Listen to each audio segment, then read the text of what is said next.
Welcome to our channel. हम सब जो भूगोल है 9th क्लास का भारतीय भवन का उसका चौथा चैप्टर नंबर 4 जिसका नाम है जलवायु।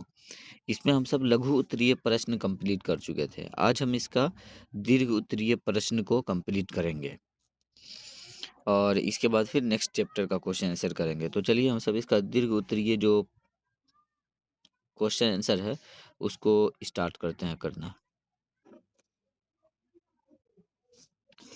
पहला क्वेश्चन है, भारतीय वर्षा को प्रभावित करने वाले प्रमुख कारकों का वर्णन करें।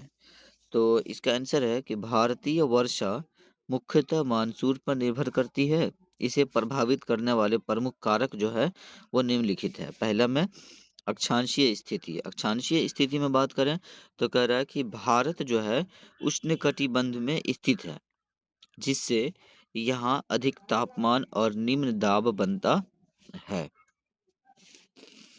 2 नंबर में है भूमि व जल का असमान ताप। कह रहा है गर्मियों में जल स्थल जल्दी गर्म होता है, जिससे समुद्र से नम हवाएं आने लगती है। फिर दक्षिण पश्चिम मानसून पवन है। तो कह रहे हैं कि ये जो है अरब सागर और बंगाल की खाड़ी से नमी लाकर वर्षा करती है। और 4 नंबर में है हिमालय पर्वत मानसूनी हवाओं को रोककर भारत में वर्षा करवाता है। ये जो है हिमालय पर्वत जो है हिमालय माउंटेन जो है। उसके बाद है 5 नंबर में है पश्चिमी विक्षोभ शीत ऋतु में उत्तर भारत में वर्षा कराते हैं ये। और 6 नंबर में है एल नीनो व ला नीना। ये एक तरह की हवाएं हैं, मानसून की तीव्रता को प्रभावित करती है ये। 2 नंबर क्वेश्चन है, भारतीय मानसून की क्षेत्रीय विषमता के कारणों पर प्रकाश डालें। आंसर है इसका कि भारत में वर्षा सभी क्षेत्रों में समान नहीं होती। इसे क्षेत्रीय विषमता कहते हैं। इसके कारण कारण क्या है? तो कह रहे हैं कि स्थलाकृति जैसे पर्वत पठार और मैदान वर्षा को प्रभावित करते हैं। 2 नंबर में है समुद्र से दूरी, तटीय क्षेत्रों में अधिक वर्षा, आंतरिक भागों में कम वर्षा। पवनों की दिशा में कह रहे हैं कि पवनों के मार्ग में आने वाले क्षेत्रों में अधिक वर्षा। 4 नंबर में है पर्वतीय अवरोध, पश्चिमी घाट में अधिक, उसके पीछे वर्षा छाया क्षेत्र में कम वर्षा। फिर 5 नंबर में मानसूनी शाखाएं, अरब सागर और बंगाल की खाड़ी शाखा का प्रभाव अलग अलग होना। 3 नंबर क्वेश्चन है, भारतीय ऋतु चक्र का वर्णन करें। तो आंसर है कि भारत में मुख्यतः 4 ऋतुएं पाई जाती है। शीत ऋतु, ग्रीष्म ऋतु, वर्षा ऋतु और शरद शरद ऋतु कहते हैं, या फिर पश्चिमोत्तर मानसून ऋतु।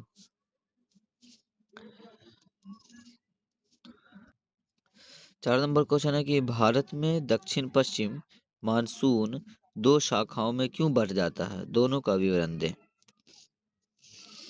तो इसका आंसर होगा दक्षिण पश्चिम मानसून भारत पहुंचकर स्थलाकृति के कारण 2 शाखाओं में बंट जाती है। पहला है अरब सागर की शाखा,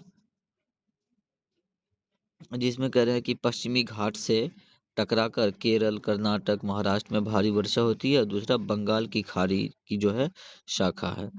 इसके अंतर्गत उत्तर पूर्व भारत और गंगा के मैदान में वर्षा करती है।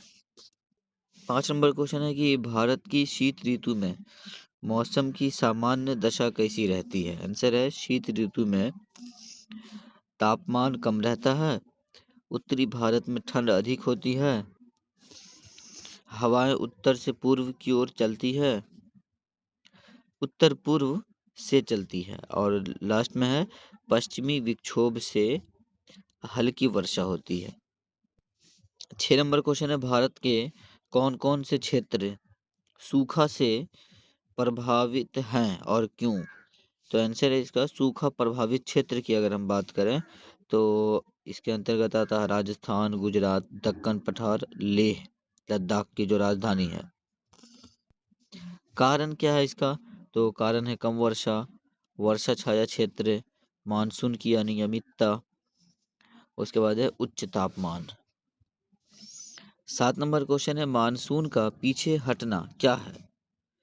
जिस ऋतु में यह होता है उसका वर्णन करें। तो आंसर है इसका कि मानसून का पीछे हटना दक्षिण पश्चिम मानसून की वापसी को कहते हैं। और कह रहे हैं कि यह जो है अक्टूबर नवंबर में होता है यह घटना। उसके बाद है कि मौसम शुष्क व गर्म होता है। बंगाल की खाड़ी में चक्रवात आते हैं। भारत में ग्रीष्म ऋतु का वर्णन करें। तो आंसर है कि ग्रीष्म ऋतु मार्च से मई तक रहती है। तापमान बहुत अधिक होता है। उत्तर भारत में लू चलती है। आंधी धूल भरी हवाएं चलती है। और लास्ट में है कि प्री मानसून वर्षा होती है।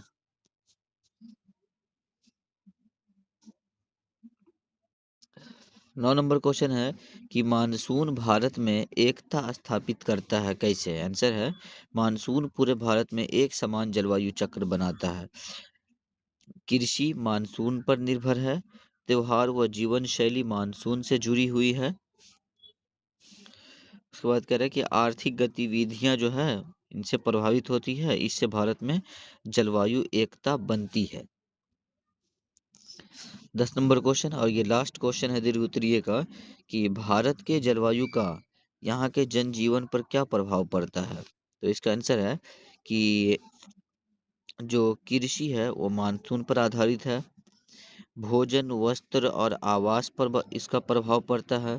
फिर कह रहे हैं त्योहार संस्कृति और जलवायु से जुड़ी हुई है। जो इसका प्रभाव है वो इन सब पे भी पड़ता है। फिर कह रहे हैं कि रोजगार और अर्थव्यवस्था भी इससे प्रभावित होता है। तो दोस्तों जो दीर्घ उत्तरीय प्रश्न था वो कंप्लीट हो चुका है। यदि आपको यह वीडियो अच्छा लगा हो तो वीडियो को लाइक शेयर और चैनल को भी सब्सक्राइब कर दें ताकि इस तरह के प्रत्येक वीडियो की नोटिफिकेशन आप तक पहुंचती रहे। अब हम नेक्स्ट वीडियो में नेक्स्ट चैप्टर का क्वेश्चन आंसर स्टार्ट करेंगे इसी किताब का। तो आज के लिए इतना ही। मिलते हैं फिर नेक्स्ट वीडियो में।